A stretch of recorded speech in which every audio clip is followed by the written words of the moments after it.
What's going on, Rams fans? Welcome back to Rams Showcase right here on Sports War Radio. Tonight, the salary cap is set, and the Rams have some tough decisions to make. Plus, Michael Brockers could be on his way out of LA again. And later, how many quarterback changes could we see in the NFC West this year? We'll talk about it next on Rams Showcase. Welcome to Rams Showcase on Sports War Radio. What's going on, Rams fans? Welcome back to Rams Showcase right here on Sports War Radio. I'm your host, Joe Brandon, but you can and should call me Sheriff Joe Bags, and I am laying down the law for you guys tonight.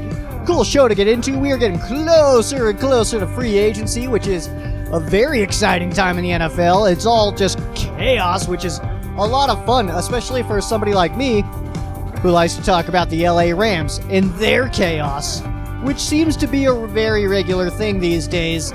Rams and chaos. They're just making big old moves all the time, but it's a good time. And it just makes us more excited for the season to start. Not that we needed more reasons to be excited for the Rams games to start back up in September, but we got them now. Comp picks, they are out. We got those today. And like I said, we're getting a little bit closer to free agency time. And actually, I didn't want to mention this again. I mentioned it last week, but I did want to just remind you guys that on the 15th will be the 5-year anniversary of Ram Showcase. So we will be doing a live on that night. So once I'm home from work, I'm guessing it'll be about 5:30 LA time, 6:30 Joe time, and about 8:30 for you guys on the other coast over there. But we'll be doing a live on the Ram Showcase YouTube channel, so make sure you guys are A, subscribed, and B, notified that things are happening. And then also, we'll go D, I guess, whatever the next one up is. And also just make sure that you guys have some availability on Monday night, because we are going to be talking about not only the LA Rams, but also Ram Showcase as a whole and the history of Ram Showcase. So come hang out with me. I'm going to enjoy a beer while we're just kicking it, and we'll basically be doing an AMA. Ask me anything. We can talk about the Rams. We can talk about myself. We can talk about the show. We can talk about anything really, as long as it's at least moderately Rams related. I'm down for it, all right? And the reason I say that is because that's what I like to include in all of my conversations. Just ask my coworkers. Try to talk about the Rams as often as I possibly can. So make sure you guys do subscribe and get notified for the March 15th. That is this upcoming Monday. Unless you guys are watching me after that, then you guys already missed it. But like I said, we'll be shooting for about 5:30 LA time. And it's just a celebration. 5 years of Ram Showcase. 5 whole years of me just aggressively shouting my opinions into your ear holes for no real reason, except for I like to do it, and you guys apparently like listening to me a little bit. I've been going for 5 years, and we're doing, better every day. So I guess it's working out. But we will talk more on that day. We will get it all set up, so there will be like a notification that I will be going live, and we'll just do that on Monday. I'll set that up on the weekend, and then on Monday, we'll be good to go. And once I get home from work, I'll get everything ready, crack open a beer, and then we will get to talking about the LA Rams and Ram Showcase, which is going to be good stuff. Like I did say, though, compensatory picks, whatever, however you say it, they did get released, and the Rams got 3 of them, 2 in the 3rd round and 1 in the 4th. Those are picks 101, 104, and 142. So the Rams, of course, that's a pretty strong haul on some compensatory picks. And we get 3 new LA Rams coming in. So unless the Rams just decide to trade those picks, you can trade comp picks now. That is a new thing. It's only been around a couple of years that you can trade those. It used to be you had to take them. You had to pick those guys at those, whatever your comp picks were, you had to pick at that spot. Not the case anymore. Now you can kind of you can give them away. We know that draft day as Rams fans is not necessarily the most exciting day of the year. Free agency is a very exciting time. Typically, week 1 is now a very exciting. It's always been an exciting time because even like in the Rams, the dark era, as I call it, some of those St. Louis years, I would always be pumped for week 1. And then I remember there was like the Rams' first offensive play of the year was against the Eagles. I can't remember exactly what year this was. It wasn't that long ago. But Steven Jackson took it, I think it was a 47-yard run all the way to the house, and it was like, man, it's like, this is a sign. We're going to be so good this year. But he also pulled a hammy on that same play, and I think that was the sign. That was the sign that it was not going to be a good year. That's where the narrator comes in. Like, after, like, I'm sitting there like, man, this is a sign. This is going to be good. That's when the narrator pops in and is like, it was not going to be good. And then it flashes to, like, week 17, and we're doing terrible and out of the playoffs, and I'm the only Rams fan left because apparently when they're not good, no one shows up anymore but me. We got one other that shows up all the time, but the others, you guys know who you are. If you guys are out here, if you guys are part of the Colorado squad and you guys just keep bailing every time that the Rams don't win a game, then, I could be mean, but I'm not going to be mean. Just don't do that. Don't do that anymore.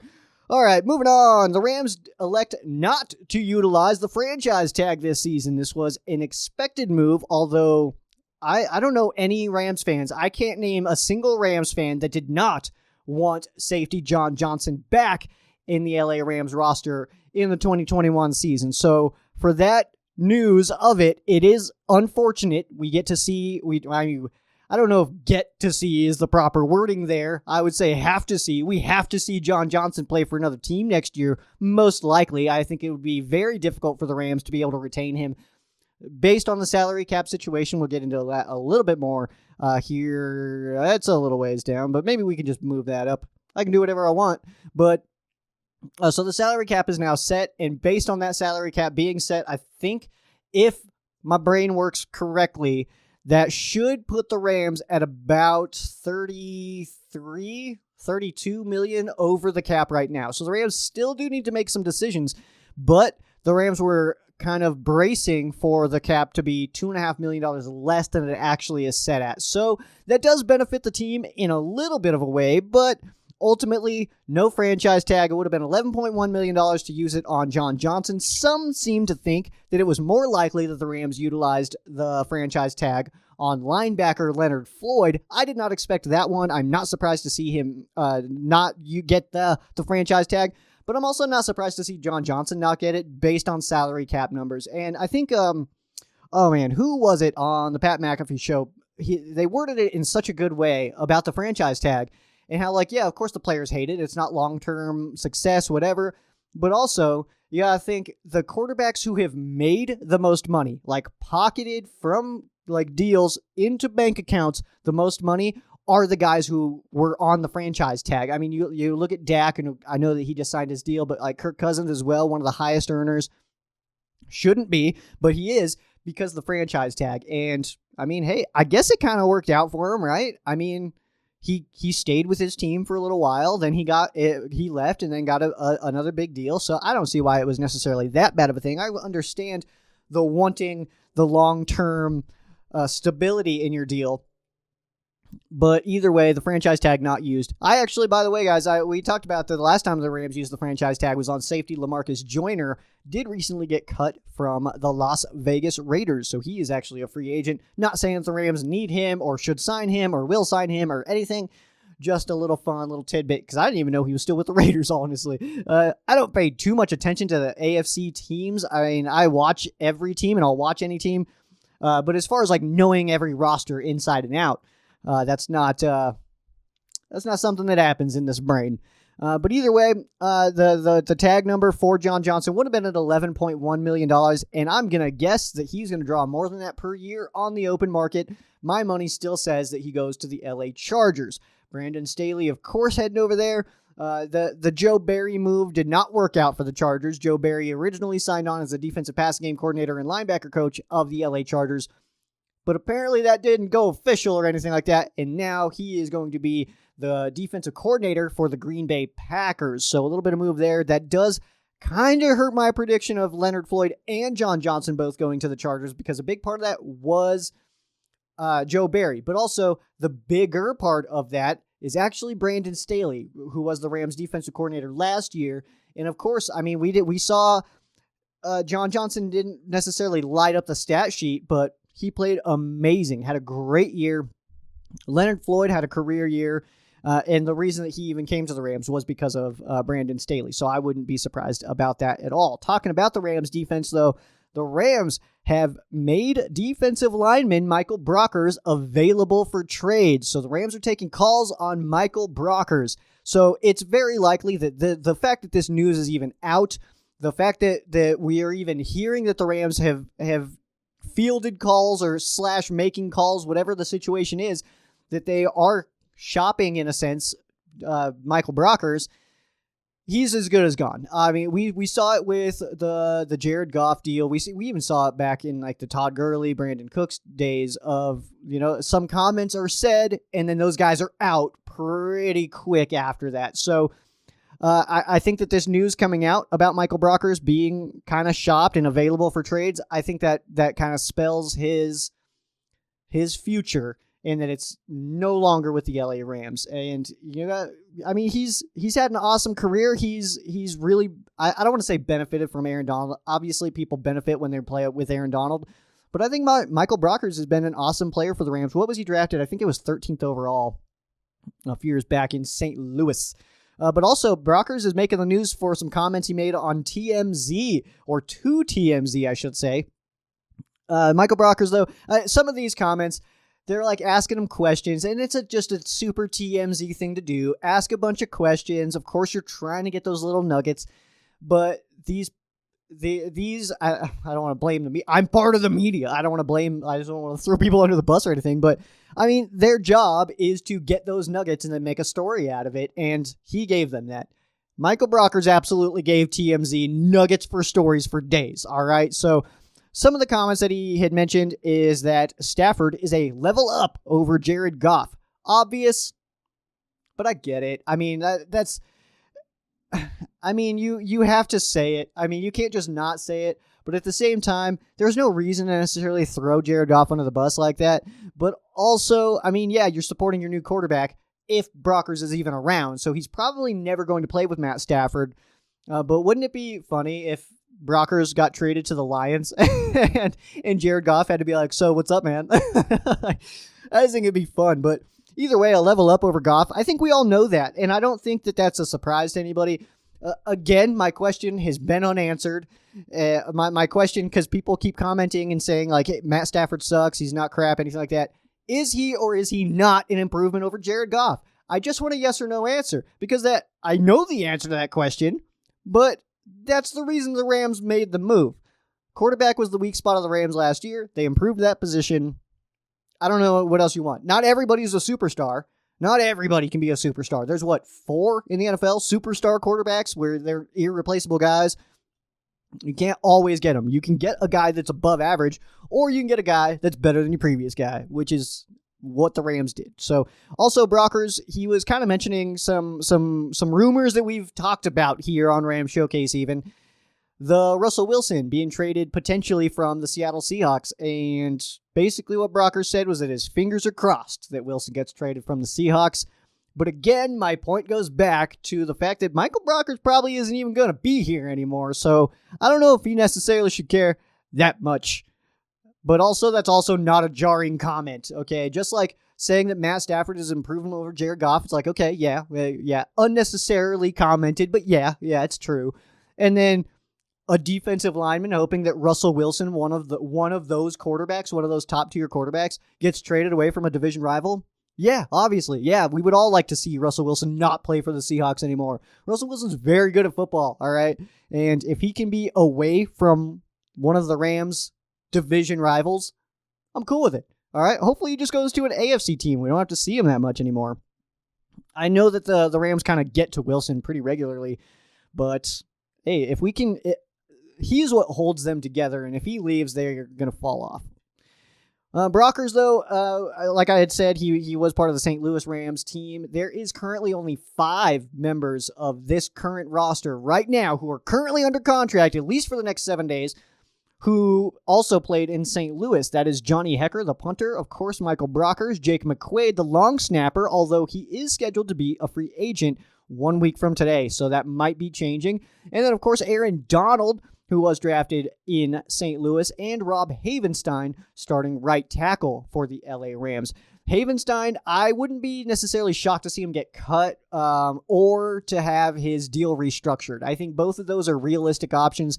Aaron Donald, I'm sure his deal gets restructured in some way where he still makes all that money, but things are just kind of pushed around and moved into bonus or whatever it happens to be to just free up some cap space. That's what the Rams are looking at right now. Johnny Hecker, hopefully he spends his entire career as a Ram. I would love that. And then Brockers, like we had talked about, looks like he might already be on his way out. So in a weird way, I guess, we could enter this season with only 2 players who played for the St. Louis Rams on this roster. We talked about it last week. The last remaining LA Ram into St. Louis was wide receiver Isaac Bruce, Hall of Famer. And this time around, Johnny Hecker and Aaron Donald, it's probably going to be between one of them on who is the last remaining St. Louis Ram on the current roster. I know, and that's not even important. It's not relevant at all. To me, Cleveland, St. Louis, LA, it's all the Rams, and I love all the Rams. It doesn't matter to me what city it's in. I love the Rams. I live in Colorado, so it's not like I'm going to home games every weekend anyway. Speaking of home games, it looks like only California residents are going to be allowed to go to SoFi this year, so it looks like I'm going to have to miss another season going to SoFi. It's unfortunate, but hey, whatevs. Also, as far as, we talked about Michael Brockers being on the trade block, or at least the Rams receiving calls on it.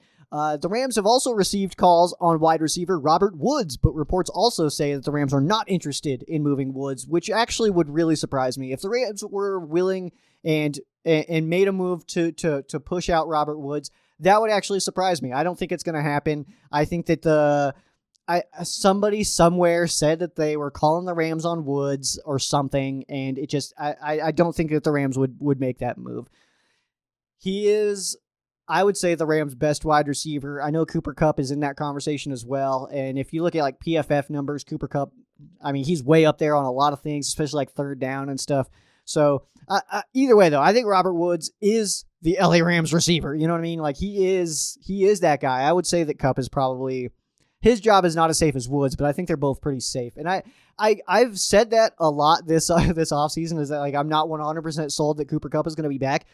That's simply because he's missed all of the Rams' biggest games, and the Rams are quick to move on from people, especially even if they've just given, I don't say especially if they've given an extension, but even if they've given them an extension, just having an extension and producing and being like a solid player, it's not enough anymore to stay long-term with the LA Rams.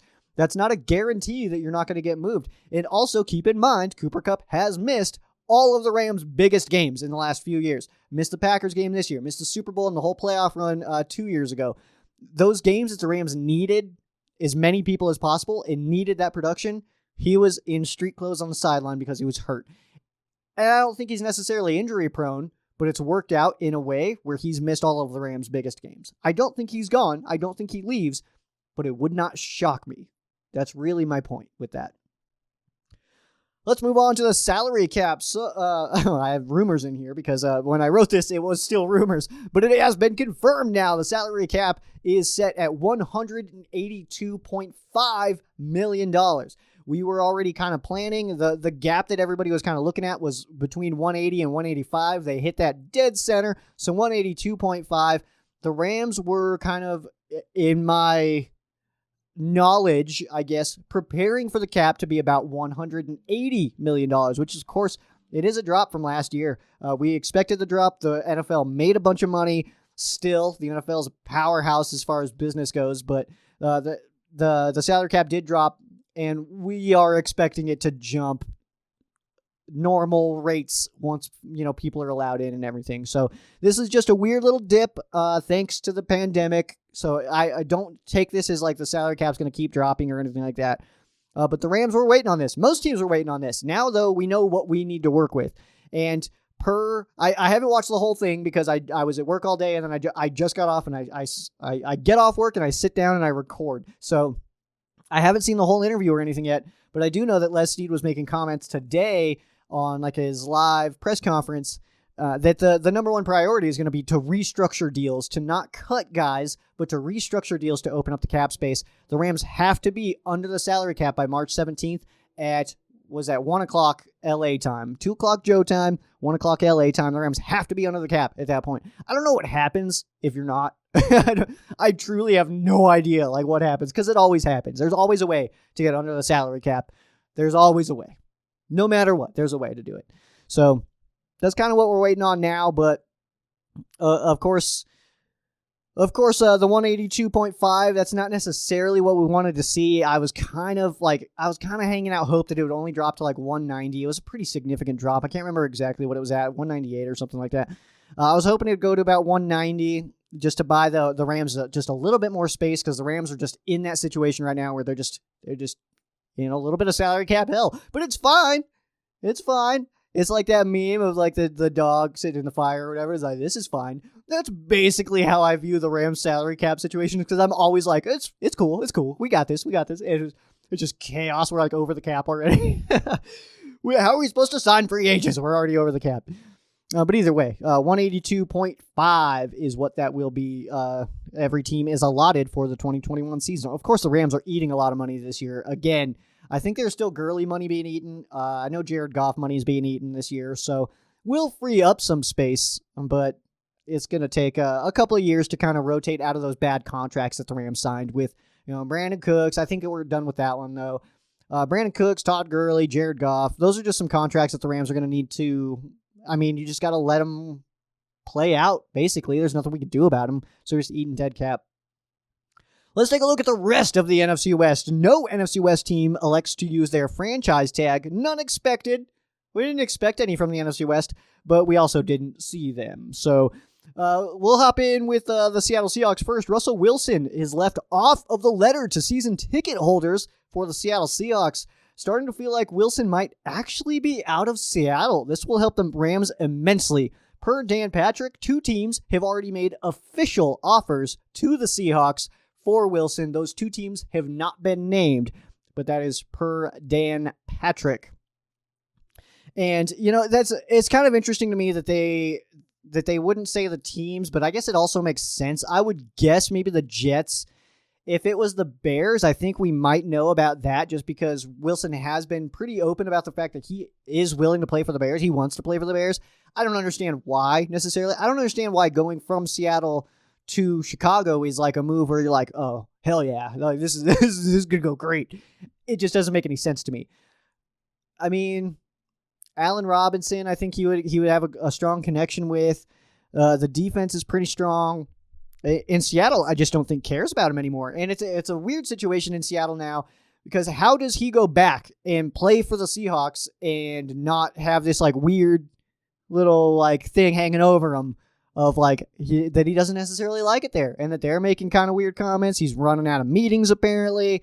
I don't know. I don't see it working out either way. So I guess we'll have to just watch that one unfold. But the Seattle Seahawks and Russell Wilson, I'm not fully convinced that trade's not going to happen. I think it's very realistic that Russell Wilson could be on his way out of the Seattle Seahawks. And also for the Seahawks, running back Chris Carson and cornerback Shaquille Griffin, they look like they're both going to be testing free agency. So 2 big names for the Seahawks there. And it feels, it smells like the Seahawks might be going into a little bit of a rebuild. And in this division, that's going to be a rough timing, because I think the other 3 teams are building up right now. The Arizona Cardinals, slow build, but they're building up. I'm not 100% sold on Kingsbury yet. I'm interested to see where Murray kind of caps out. He got better from year 1 to year 2, but we'll see how that progression keeps going. We'll see the impact of J.J. Watt. Patrick Peterson's probably gone, but they still got like Budda Baker, Chandler Jones. So a decent team over there. I'm not in love with their coaching staff at all, but they're, I think, getting better. The San Francisco 49ers, I like their coaching staff a lot. I think they have some strong coaches. If they get a quarterback and can stay healthy, they're obviously a team that can compete. They were just in a Super Bowl not very long ago. And then, of course, you got the LA Rams, who are the best team in the universe. So, but the Rams, very, very top-tier defense, was first in yards and points given up last year. And the offense, the weak spot was quarterback. The Rams look to have addressed that position. So we'll see what happens this year on the offensive side of the football. But with Sean McVay, you know that there's at least potential that there's going to be a lot of firepower there. So for the Seahawks to be, not bringing guys back, and they also released defensive end Carlos Dunlap. That all to me looks like the Seahawks might be taking it a step back, and I think I'm willing to say right here, right now, on the 10th of March, that I think the Seahawks are going to be last place team, especially if Russell Wilson leaves. I think they're going to be a last place team in the NFC West. Let's take a look at the 49ers. Rumors say that the 49ers have some interest in running back Todd Gurley. Another team that is being named is the Chargers. So it looks like Gurley could be heading back to California. He just goes Georgia, California, Georgia, California. Well, I guess St. Louis for a little bit too, but he's just bouncing back and forth between coasts. And, we'll see what happens there at the running back position for the 49ers, but could be Todd Gurley. Rams could be seeing Gurley 2 times a year. And I'm trying to picture Todd Gurley in a 49ers uniform, and it doesn't look right. I don't know. Maybe Falcons looked normal. I'll be honest, guys. He looked so natural in a Falcons uniform. 49ers just doesn't seem like the right fit to me. I don't know. Uniform-wise. I don't know about scheme. Schematically, I don't know if his knee can handle being in the NFL much longer. So we'll see what happens there. But also there is some stories on Jimmy Garoppolo. It seems like the mood is kind of shifting a little bit there. We've heard they might be wanting to move him, and then we've also heard on the back end like John Lynch is saying no, he's our guy, he's our quarterback. We're with Jimmy all day. And then now it's kind of sounding like that they're not 100% sold on Jimmy. That John Lynch coming out and saying that Jimmy's our guy might be coach speak a little bit, and he could be on the move. It looks like the Patriots are very interested in Jimmy Garoppolo, and there's reports coming out that Jimmy Garoppolo is their plan A, so they don't know what else they want to do, or I guess they've got backup plans, probably bringing back Cam. Who knows what other situations they're looking at, but and this draft class is pretty strong for quarterbacks. So maybe that's what they're looking at, but the rumors are saying that the 49ers are not necessarily sold on Jimmy Garoppolo, and this could be the season that they move off of him. So that could be the Rams, 49ers, and Seahawks all getting new quarterbacks in this division. That would be huge. I don't know who the heck would play quarterback for the 49ers or for the Seattle Seahawks if Jimmy and Russ were to leave, but I don't know, guys. That's an interesting one. And then we'd have to redo my question of the fan queso of what's the ranking of the 4 quarterbacks in the NFC West after we see those. Let's go to the Arizona Cardinals. Signing J.J. Watt makes the future of Patrick Peterson unclear in Arizona. Looks like a cap situation might be unfolding there. And Patrick Peterson, we know how corners go in this NFL. They are very hot for a few years and then kind of fall off. Patrick Peterson has been able to kind of sustain and do a very good job. I'm still personally a little bit mad at Patrick Peterson for that overtime punt return. Mainly, though, because of my own cockiness in that situation. So I'm in Denver. I was with my mom. We were watching the game at Buffalo Wild Wings. And the Rams punt in overtime, and I see the ball bouncing, and it's like, okay, it's just going to be like a touchback, or like, oh man, this is a really good punt. Like, we can get him pretty far back. And then he takes it from the 1, and I, like, out loud, I'm like, huh, idiot. You don't take a punt from the 1. And then he just ran it all the way back. And it's like, and I'm like sitting there all cocky, like he catches it, and I'm like, oh, look at this moron over here catching a punt at the 1. What a noob. And then, of course, it did not work out. And I looked foolish. It's not the first time. It's not the last time I've looked foolish. It's going to happen more. It's happened plenty. I'm at peace with it. But either way, looks like Patrick Peterson, he may not be back in Arizona as a Cardinal, so he may be leaving the desert. The Buccaneers and Chiefs have already been named as potential landing spots for Patrick Peterson. I like either of those landing spots for Patrick Peterson as a human. As a Cardinal, I don't care. As a human, though, for Patrick Peterson, both of these teams would give him a legitimate shot at a ring. And I think with his production level in the NFL and what he's been able to bring to the league, I think he's deserving of a ring. Not everybody can win a ring, though. All right, not everybody can win a ring. Let's go ahead and we'll take a quick break here. I need to get some water into my face, and my camera also stopped recording, but we will talk about some transactions, and then we will get into some fan cases.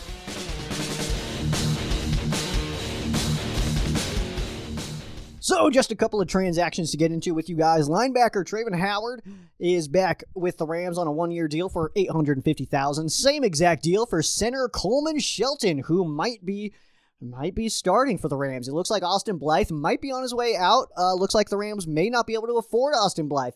You guys know, if you guys have watched the Rams Showcase for the last few years, I am definitely a fan of Blythe. He not only is an awesome offensive lineman and has been for the Rams, he's done well for the Rams, but he also shares the last name of one of my favorite metal stars.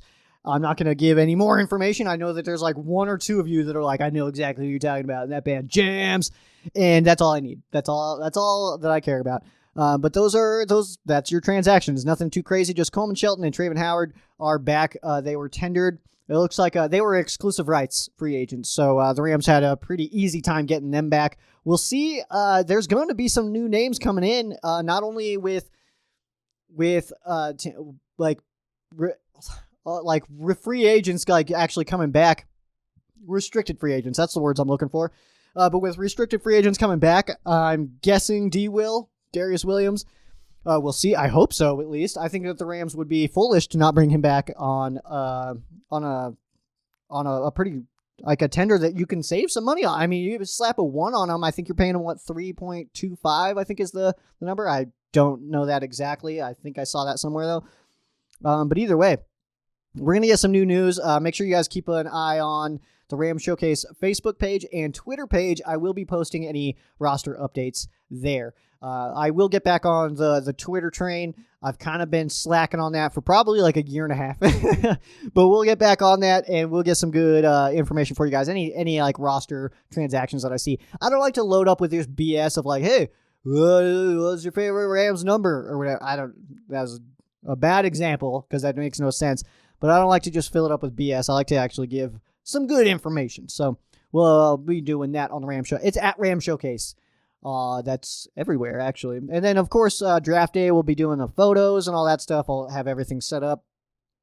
So whenever we get the new names for the Rams, we'll be dropping those in. So let's get into some fan quesos here. The first few come from Cody. Full disclosure, Cody, I did not read any of your quesos pre-hand. I was working while those ones came in, so I did not get a chance to see them. I did, though, Jay, I did read yours beforehand, so I do have a little bit of more preparation on those. I've forgotten them since I read them, but I did read those before. So let's see here. Let's go ahead and start. Cody, what players would be a potential trade bait to lighten cap? Lots of rumors about Brockers and Woods, even with rumors that we aren't taking calls on Woods. Yeah, those are the two that we've heard about. Brockers makes total sense to me, man. Brockers and Havenstein. Those are two names that make total sense to me as potential trades. Actually, before I forget, let me get this fan queso in too from David. Do you think that the Rams will make a move by trading Robert Woods in order to bring in someone like Golladay, Godwin, or Jones? I'm seeing Robert Woods' name popping up in trade rumors and that the Rams are accepting calls for teams asking for him. I don't know if accepting calls is the right way to say it. Fielding calls, yes. Accepting calls, the word is that the Rams are saying no, that the Rams are saying he's not available. So, I mean, I don't necessarily have any thoughts on this. The players come and go. The Rams are forever. And I love certain players. There's players that I'm a big fan of, but players come and go. It would make a lot of sense to not get rid of Woods based on his cap hit isn't necessarily monstrous, but he brings a lot to the table. So to kind of tie in your question with Cody's, I think that Brockers and Havenstein are legitimate trade people that could be on the move. Robert Woods, I don't think that the Rams are going to move Robert Woods. Next one from Cody. Cam Akers, do you think he's our next franchise back, or is he just going to be in a rotation with Henderson? Everybody's going to be in a rotation from here on out, man. The Rams got bit pretty bad by the Todd Gurley deal, and I don't think they're going to do that for a long time. I don't even think Malcolm Brown comes back because he's not going to be on a rookie deal. He's not going to be on that cheap deal anymore. So I don't know, man. It's one of those where Cam Akers is awesome, and we keep hearing comments that he can be an every down back, but who is anymore? Who in the NFL is that guy anymore? I don't really know if it exists. Can Cam Akers do it? Yeah, I think so. But running backs get beat up in this league, man, and I think you need to rotate them. And I like Hendo as well. So with a combo of Akers and Hendo, I don't hate that one bit. But also keep in mind, every single NFL team has 2 running backs that can get the job done. That's why the Packers didn't bring back Jones. So running back is one of those weird positions lately that I don't know if anybody really knows what to do with running backs in today's NFL. So can Cam Akers do it? Yes, but I don't think that the Rams bring him back after his rookie deal's over. Next one from Cody. Chances we retain Austin Blythe, and if we do not, and if not, do we have a replacement already with the potential moving on from Havenstein too? Man, you're like in my brain, man. You're living in my head, Cody. So, yeah, it looks like Coleman Shelton is being talked about. He is a guy that this team seems to like. Tremaine Ankrum, I've heard that name a lot in just like the last week or so. So that tells me that a guy like Havenstein might be on the move. So I would say that the Rams have a pretty deep offensive line, whether it's top tier to you or not, even though, I mean, if you're PFF guys, then we're number 3. So I don't know. I think that this Rams offensive line has been really strong this last year. So I think that the replacement would be already on the roster. Coleman Shelton makes sense. Brian Allen's still around. I didn't necessarily love him in the 2019 season, but he's still around, so obviously he could do it too. Next one from Cody. What kind of presence in our locker room will Stafford have, and what is or will be the difference between Goff and Stafford in the locker room or even leadership in the huddle? Very strong question. So one of my favorite things about Sean McVay has always been that he does not blame players. He was always taking the blame. When something didn't go well, he'd always say, I need to put my players in better positions to make these plays. And I loved that. Jared Goff never took that example. Jared Goff never said after a loss, he kind of said, I need to play better and so sometimes, but I don't know, man. It felt like to me what I wanted Jared Goff to say was like, I need to give those guys better balls, or I need to do a better job in the pocket. I need to hang on to the ball. I need to, like, I wanted that, but he always just said, like, we just didn't get it done today. You know, we got to come out and do better next week. And I wasn't necessarily a fan of that. And I don't think he was taking that Sean McVay example of saying, I need to do a better job. I need to do a better job for my guys. And I think that that's going to be the biggest thing that Stafford does bring, is that accountability of if we lose by 4 points and there was a deep ball missed, I think he's going to say that. I need to do a better job getting that deep ball. We complete that one, we probably win the game. You know, something like that. Just an example. But I think that is the accountability is what Stafford is going to bring that Goff didn't necessarily bring. He did to a level, but not to that McVay level. And I think that's ultimately why we saw McVay say our quarterback has to stop turning the ball over. I think he wanted Jared Goff to come out and say, like, I'm ruining this. I'm losing us games. I'm fumbling too much. I'm throwing these picks to defensive linemen. Like, stuff like that. I think that was really what the goal was from Sean McVay to get across to Jared Goff, and it didn't happen. So that's unfortunate. Next one from Cody. A lot of former Lions or current ones expressing their feelings about Stafford leaving, seeming like he's got the, I don't know what that says. The I would run through okay. I was just reading it weird. Punctuation was missing, I don't know. I'm a bad reader. That I would run through a brick wall for that quarterback effect on players. Could that affect the underrated in leading our offense? I ruined that. I'm sorry. I'll summarize the question. Lions players, former and current, liked Stafford a lot. I've seen the comments that a lot of people are like, hey, we want this guy to win a ring. Like, we hope he wins a ring. And, I mean, for that, that just says a lot about him. It says that he is good in the locker room, that these guys do have his back. You know what I mean? Because who's been saying that about Jared Goff? I can't name anybody.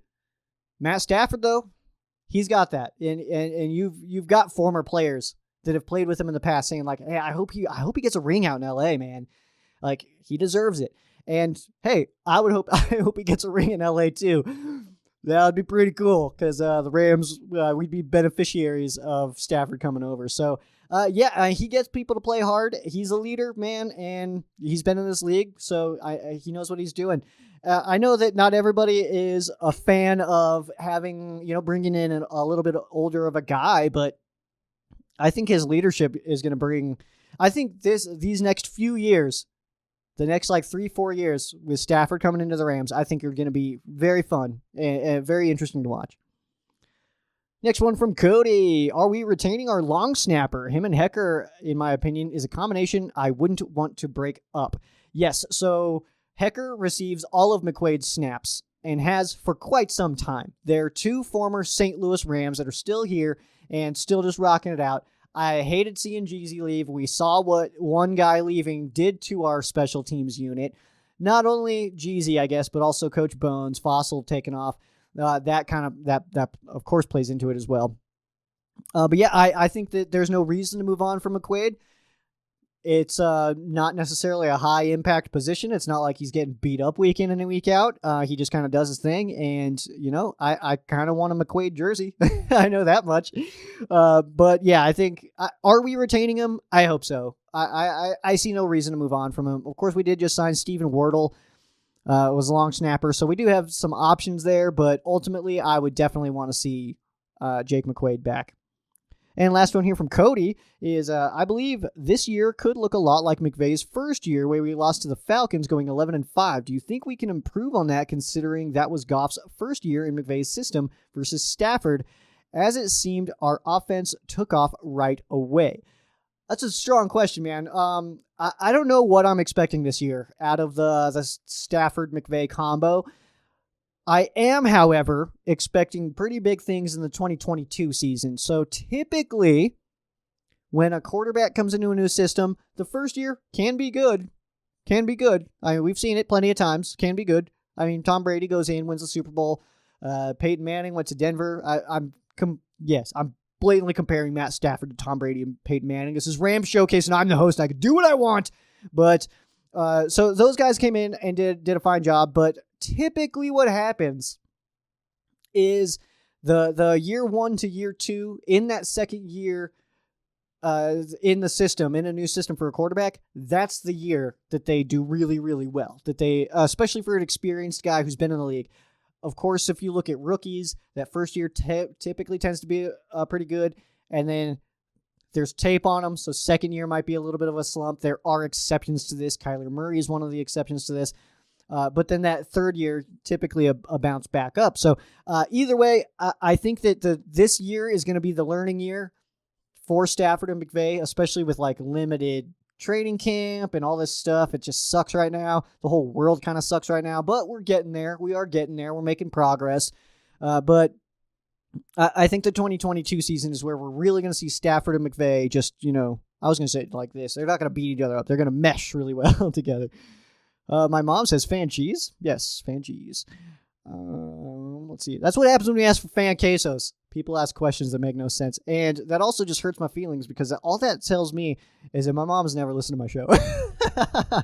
Well, I've never heard this because anybody that knows Ram Showcase knows that fan quesos is a real thing. It's a segment I've been doing for years. Cody. Oh, another one from Cody. What kind of cheese do you put on fans? I think it depends on the fan. Next one here. These next few come from Jay. Let's see here. All right. Starting at the top for Jay. So first question here from Jay, and then this will wrap up our fan quesos, is going to be the Rams seem too comfortable working in salary cap hell these days. Super Bowl or not, it's been crazy. Thoughts? Yes, it's like I said, man, it's like that meme where the dog's sitting there and the house is on fire. He's like, this is fine. That's kind of how it feels, but at the same time, man, I mean, salary cap doesn't roll over. It's not like if you don't spend it all, you get extra money the next year. So might as well spend it, all right? And there's always a way to get under the salary cap. So I don't hate it at all. I don't hate that that it seems like we're going into the season. We go like enter week 1 with like a nickel of salary cap. That doesn't bother me at all because like what is it doing for the Jets or the Jags or these other teams that have all this crazy amounts of salary cap? What is it doing for them? All these teams that have a crazy amount of salary cap are bad at football. So the teams that are spending and going crazy and making big moves, those are the teams that you see in the playoffs. So I'm cool with this. I'm 100% here for it, man. And like I said, you need to spend and get to as close to that level. It's 182.5 this year. That's the salary cap. Let's spend 182.4. That's cool with me. I just don't want to see cuts made due to money. I want to see cuts made due to talent. Next one from Jay. Rams somehow get great bargains on free agency. Do you see them getting anyone good for a 1-year prove-it deal? Example, Ngakoue. Yannick Ngakoue is an intriguing name. Always been a fan of this guy. Kind of followed his career from afar. Don't necessarily know too much about him, but always have kind of admired his play. The free agency thing, yeah, the Rams do get a little bit of a deal sometimes. I mean, we're in LA. We have a beautiful stadium. We're a playoff team. We have an exciting coach. There's a lot of positives that you can sell to a guy to say, like, hey, we may not pay you like the Cleveland Browns, but you're not going to live in Cleveland. You have this beautiful stadium to play in. You're in LA, and we're a playoff team. 75% of the time while McVay's been here, we've been a playoff team. I like those numbers. Probably jump up to 80 if I had to guess this next year. So that's part of it. But do I see any big moves this season? I mean, I deleted this note because it didn't really make a lot of sense in the show today.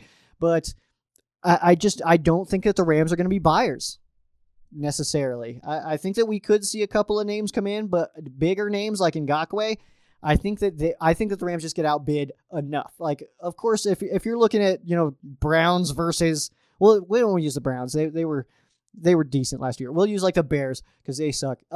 So use like the Bears and the Rams. If it's like a $9 and $8 million offers, Rams offer 8, Bears offer 9, you might get them. You might get that guy. But if the Rams are offering 8 and the Bears are offering 15. Is LA worth that much? And especially you have to pay all those taxes and stuff. I don't know. So I don't necessarily know if the Rams are going to be big buyers this free agency period. Next one here from Jay. The Rams didn't use the franchise tag. Was it the right move? Going to miss JJ. I'm going to miss JJ too, man. Big fan of 43. Got to meet him up in Denver in 2018. That was pretty cool stuff.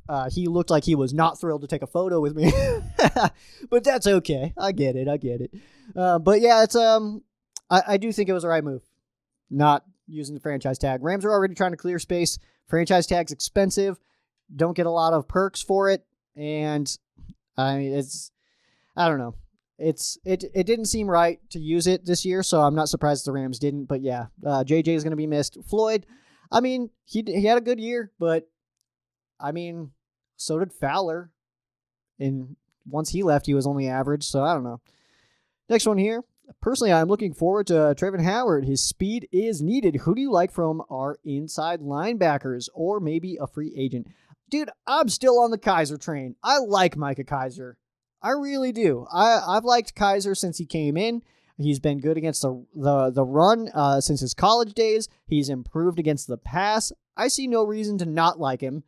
So, I mean, yeah, Kaiser's my guy. Kaiser's my dude, and I'm going to keep supporting him. But yeah, I like him. I like Howard too. You're right, that speed is needed, especially the linebacker position. The only thing that concerns me about the linebacker position this year specifically is that Joe Barry's gone as the linebacker coach. Aubrey Pleasant's gone, Joe Barry's gone, Brandon Staley's gone. That hurts us. That does hurt the Rams. Those are 3 very good coaches. And the Rams lost all 3 of them. Those are probably our 3 best defensive coaches. It is our 3 best defensive coaches. I don't know what I'm saying. I don't want to say maybe. They were our 3 best defensive coaches. They're gone now. Next one here from Jay. Who is your most despised ex-Rams player, either for how they performed or how they acted with us? Mine was Jared Cook. Felt like he gave up on too many plays. Lazy. Dude, okay, Cookie made me mad because when he was with the Rams, it seemed like he was not very good at football. He had stone hands. That one, he's running down, and he's like clear touchdown in Arizona, and then dude comes out from behind, punches it out. It's a touchback, and it's like, oh my gosh. And then, so Stonehands gave up on plays, and we cut him, and it was like, all right, good. Get out of here, Cookie. And then he goes to like the Packers, crushes it, goes to the Saints, playing great. And it's like, man, why couldn't you do that with us, man? Like, you're making Nick Foles look bad out here, dude. But like, you go and play with other teams and look awesome. It's just kind of lame. I don't know. But some ex-Rams that I'm not a fan of at all anymore. Todd Gurley's one. I don't like when a player leaves and opens their mouth a lot. I'm not a fan of that. Clay Matthews did the same thing, but he was with Gurley when it happened. Other than that, I don't know, man. I can't really think of any. I know that there are some. There are definitely some where I'm like, good, get out of here. Sean Mannion, for sure. Sean Mannion, the reason that I kind of grew to despise Sean Mannion was because everybody just wanted to see him start, and he was not very good at football. Has never been very good at football.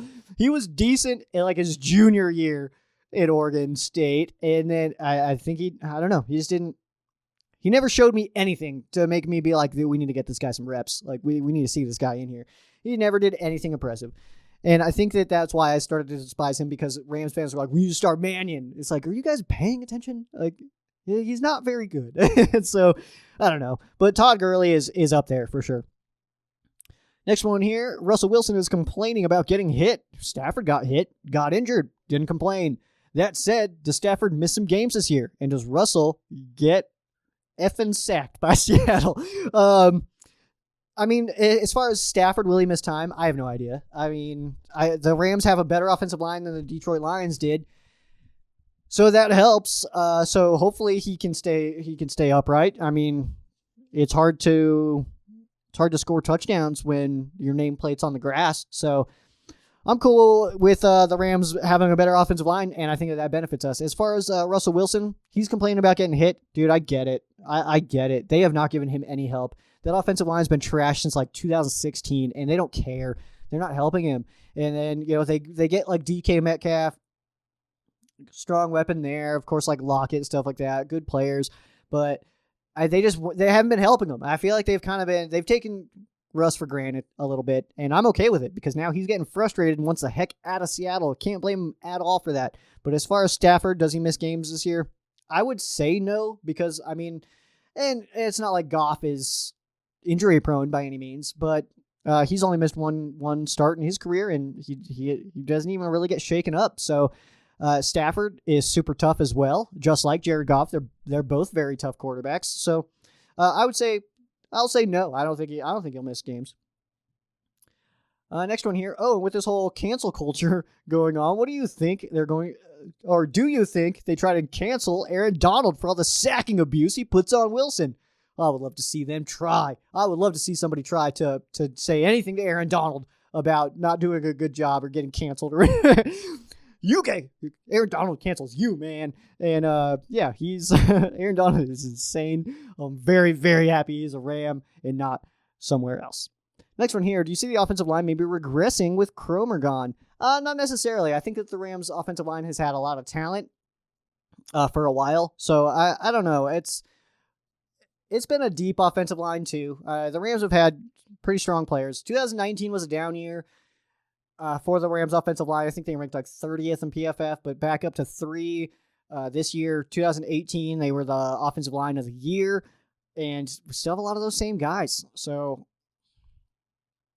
I don't know. Maybe it does. Cromer's a good coach, but will it regress that much? I don't know. I would say as far as the regressing goes, I would say that if Blythe doesn't come back, if Havenstein gets booted, if something happens to Witt, because he's a super old man now, he's been playing in the league for like 54 years. I would say if those things happen, then yes. But overall, I like our offensive line. I even like our backups. I like Bobby Evans. I like Coleman Shelton. I like Tremaine Ingram. So there's guys even depth wise that I like, and I think will do a good job if they are called on. Number 9, bias aside, rank the defenses in our division. First of all, bias is never aside. But even with it, I would say The Rams do have the best defense in this division. The Rams absolutely have the best defense in this division. After that, I might give it... it's hard to give it to the Cardinals, man. It's hard. It's because bringing in J.J. Watt obviously helps them, but they were not very good against the pass last year. So are they going to get better? They're losing Patrick Peterson probably. Buda Baker's still really good, but now they have edge rushers, so that probably helps against the pass.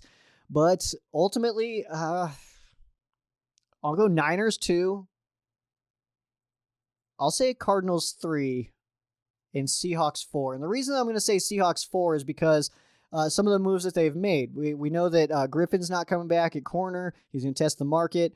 Carlos Dunlap has been released. So I think that the Seahawks defense, I'm not liking the Seahawks coming in this year, guys. I don't know if they're going to do a very good job at this game of football that we all love to watch. I'm not seeing it with them. There's something about the Seahawks this year that I feel like a big dip is coming.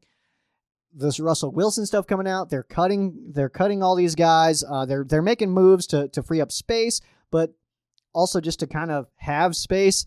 I don't know. I'm just not feeling the Seahawks this year. I would say that they probably have the worst defense, or going to have the worst defense. Cardinals and Niners are pretty close, though. But the Rams, when you give up the least amount of yards and the least amount of points as anybody in the NFL, that's the first time the Rams have ever done that themselves. They've been first in points and been first in yards, like individually before, but never both.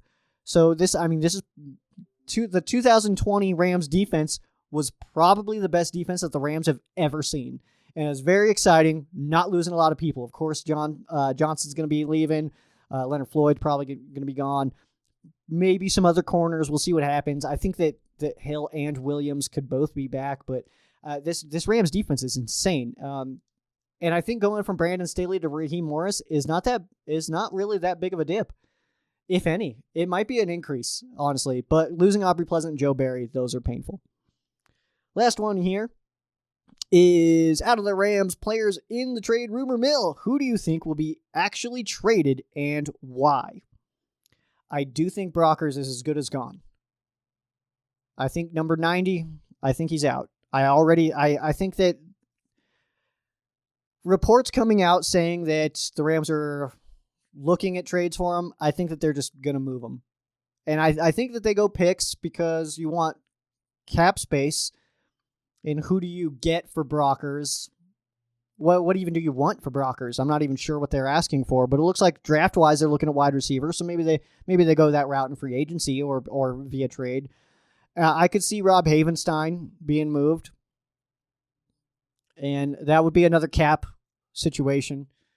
Those are really the guys that I'm feeling. Havenstein hasn't necessarily been talked about. That's just a guy that I think that could be on the move based on him just getting a little bit older. He carries a pretty decent cap number.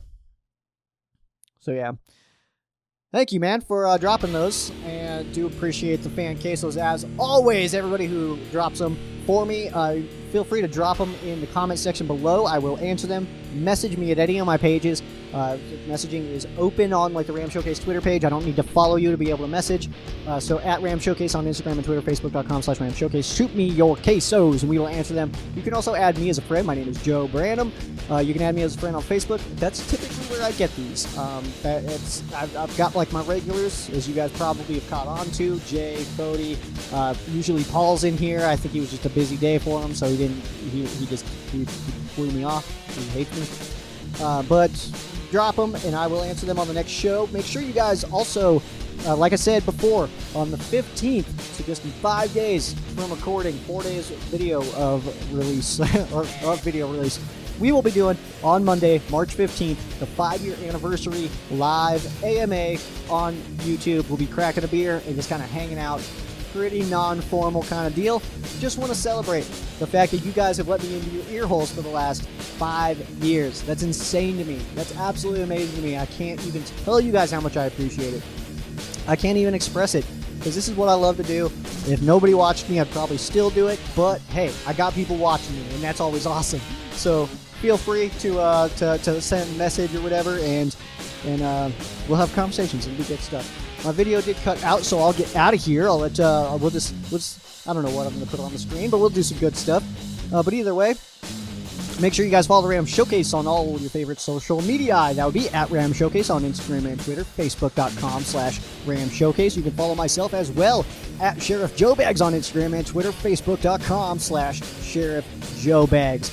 Again, March 15th, live on YouTube at about 5:30 LA time, 8:30 for the other coast, and 6:30 Joe time, because I need to get home from work first. But make sure you guys subscribe to the YouTube channel and hit that bell. You guys will be notified that I'm going live on that day and time, and come join me, have a beer, and have some conversations about the Rams with me. But that is going to do it for me. I am Sheriff Joe Bags. This has been Ram Showcase on Sports War Radio. For those of you who aren't Rams fans, our thoughts and prayers are with you. For those of you that are Rams fans, thank you guys so much for listening, and you guys have a great night.